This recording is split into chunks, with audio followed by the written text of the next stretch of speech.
It's your boy Concert Viz 34, and today I'm going to be talking about how artists, promoters, and anyone involved in setting up a tour for a big name act can set it up to meet the demand of every city that they go to. Now, concerts and sporting events are more expensive than ever, and that's for people to decide if they can A, afford these concerts and sporting events, and B, if they can afford it, are they willing to pay that price? That's how the supply and demand really should work. But when it comes to sports, even though tickets are very, very expensive in some cases, and in other cases you can find a really good deal last minute, the price you pay is more accurate to what the demand is in that market. So when you come to a New York City to see the Knicks, even if they suck, the demand is there. The Knicks sell out even if they lose 10 games at home in a row. Matter of fact, I went to a game with my church, one of those church bus trips, to go see the Raptors Knicks way back in, I believe it was 2005. Knicks hadn't won in a month. The whole joint was sold out from top to bottom. But again, New York's an outlier. Same thing with Golden State now. They're just a market that has a lot of millennials that have money in that area, and the team is the best team in the NBA, in my opinion. So again, the price is going to be high.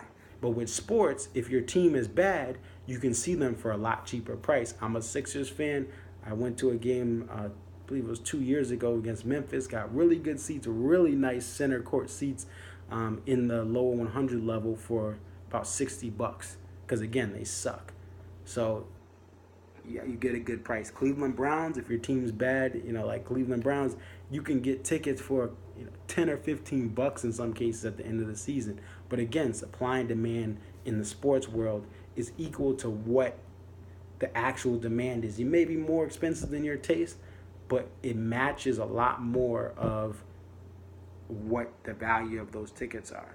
With concerts, the biggest issue with concerts is the scarcity of a show in your market. Most times in sports, a certain team in your division will come to that city as the road team to play your home team 3 or 4 times, if not more than that, in a situation like baseball. But with concerts, every artist, big, little, and in between, only comes to a club or a mid-sized venue or a large venue once. And one of the big things is these big name artists, they only are coming to your city once, and the prices are ridiculous and way past the actual true demand of what a ticket is worth to see this artist live if you are a fan. Keyword, if you are a fan. I'm not a Nickelback fan, but if you're a Nickelback fan, there's a certain price that you're willing to pay for your ears to be destroyed. But anyway, let's get focused here. The point is, there are ways that artists can help to add more of a supply after you have an initial on sale, so that the supply evens out and lowers the demand. And I'm going to give a couple examples.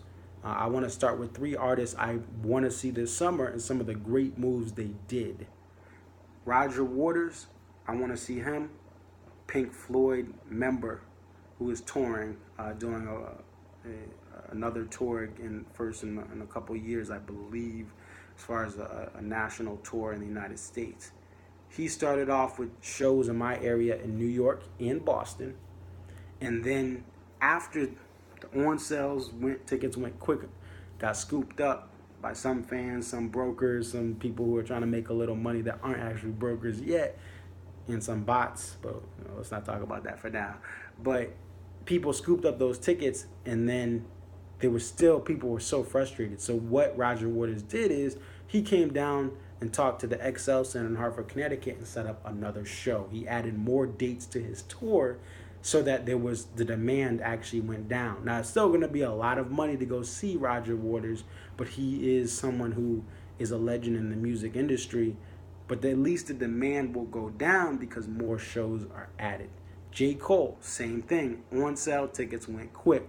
An artist who's on the rise that has a fan base that I've seen when he was, before he even had an album, and now, back then tickets were $15-20. Now you're paying, on average, $80 or $90 for a face value ticket, but tickets went quick. So what did J. Cole do? He added more shows in the New York area. He added more shows in other major cities and added a couple small towns, just like Roger Waters added Hartford, which I consider a smaller city. That's what J. Cole did for his tour. Kendrick Lamar, same thing. On sale, sell out. Oh, LA, the demand is crazy. That's my hometown as far as what Kendrick is thinking. He added more dates at the Staples Center. And many of these venues, especially in the summer months, while they have a lot of things going on, there's still a lot of free dates that you can have shows in. So that's why artists can add shows at that level. If you're at a level where you're at the top of your genre or just about there, adding more shows help. A couple examples of artists that I don't actually have a desire to see live, but I respect their fan bases. Garth Brooks and Trisha Yearwood. They're doing 2 shows a night at certain tour stops, and they've been touring forever. It's been about at least 2 or 3 years, if not more. But again, they are meeting the demand of their fans by touring a lot, and then they're also doing multiple shows a night. Now, this can't be done for Roger Waters. It can't be done for a Fish or any other artist that really has Bruce Springsteen. They're not going to do 2 shows in a night, but Garth and Trisha, they have their formula. It works great, and they have 2 shows in certain markets a night. Adele, same thing. Even though I thought the prices were outrageous for Adele, her fan base comes to her because she's authentic, because she can actually sing, and she has a lot of talent for what she does in pop. But she had pretty much, she was spending weekends at certain venues where she did show after show after show. But again, to meet the demand. And actually, if you just waited, people freaked out and bought tickets. Oh, I'm going to pay this much on the secondary. But if you waited to closer to the show in certain markets, you could get tickets at face value or slightly below face value a couple days before or hours before the show if you wanted to risk it on the secondary market. And that's the beauty of adding more shows. While I still thought the prices for me were too expensive to see Adele, maybe one day I'll be able to see her, but just to see, what the hype's about and just say, hell, I saw this person who impacted music. The prices, if you're a fan of her, honestly, they were a lot better than they were months before she decided to have her first show, when the on sales were on and sold out and the secondary was ridiculous. And the same thing with U2 a couple years ago. They decided to do some intimate arena shows. They're usually stadium shows, football stadiums, large spaces, 80, 90, 100,000 people that they usually get. They did small shows in different markets, but they were there for half of a week. Drake, another example, who gets pop, hip-hop, all sorts of people, all these young millennials, they go to his show and cry, and, oh my God, and I miss my ex. But anyway, Drake sold out a lot of his shows, but he did last summer in New York City, he did a bunch of 4 shows at Madison Square Garden. Same thing that Fish does, and that's what they're going to be doing when they have a Madison Square Garden run. More shows, more opportunities. Billy Joel, shout out to my boy Billy Joel. I've seen 2 of his residency shows. As soon as he did 1 show a month, the prices started to go down. After the first year, I went in 2015, and I went last year in 2016. Prices, again, you're going to pay $100 or so face value, or just on the secondary, if not $150, $200 for some good seats, $300, $400 for really, really good seats. But again, the demand goes down when supply goes up. And then another strategy is for Billy Joel, when he goes on the road, he plays at a baseball stadium. I already talked about this in the previous video, but not for everyone, because baseball stadiums aren't the best for concerts. But if you just want to see Billy Joel, hear his jokes, hear his great music, see his talent at his age, and see his live band, which is really great, that play behind him, and even see special guest acts like last weekend in Dodger Stadium, Axl Rose, I believe, was there, and they did a song together. But these are examples of different things you can do. On the flip side of adding shows or making a big national tour where you're doing a bunch of different shows in the same city, certain artists need to be mindful that they need to have a tour where they go big or go home. If you only are healthy enough to do a couple shows and you are on the level of a Bruce Springsteen or Elton John, and you only are healthy enough to do 2 or 3 shows per month, or you're only able to do a tour where it's only 10 stops, and you're a legend, you're not some small time name, you're almost better just not touring at all. Why? Because this drives up the secondary market, and it hurts the fans' chances of getting tickets. Perfect example of this, the tour from Dave Matthews and Tim Reynolds, which I've mentioned on previous videos. This tour that they've done in the spring slash kind of summerish, that they're doing in these in late April, it's starting back up for May, and then it's gonna go into June, is so small for the cult-like following this band gets. I've been to 12 shows personally of the full Dave Matthews Band, and people drive cross country and chase this band for a summer. They'll take a vacation and see 5 or 6 shows. So the fact that Dave Matthews and Tim Reynolds did smaller venues, which they've always done in the past, but they're only doing a certain amount of shows, has hurt the fans' chances of getting tickets. Case in point, a couple weeks ago in Nashville, lawn tickets were over $150, if not $200 or $300, depending on when you bought, just to be on the general admission lawn. The venue was too small for the band, and for Dave Matthews and Tim Reynolds, and they only did 2 shows there.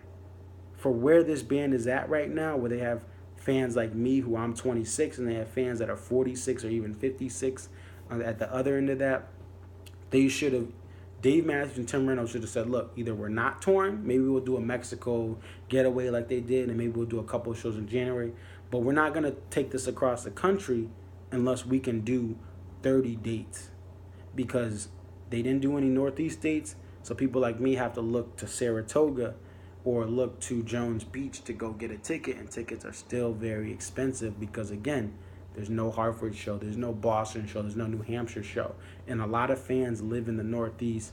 I mean, Dave Matthews is synonymous with Hartford, Connecticut, with the riots that happened. They used to do 3 nights here. There's no nights for Dave Matthews and Tim Reynolds. And even when they did a show, the last time they came to Connecticut, Dave and Tim, in the Oakdale, tickets were incredibly hard to get. I wasn't heavy into the band at the time, or Dave Matthews or Tim Reynolds, as their little traveling act they did on the side. But I've heard stories and people who were fans back then in I think it was the mid-2000s, and it was impossible to get a ticket to that show. Like, you literally had to pay someone to kill off a guy who owned tickets, and they snatched the tickets just to get to that show. So just to wrap this up, there's a couple things that more bands should do. That starts off with, first, having a large-scale tour.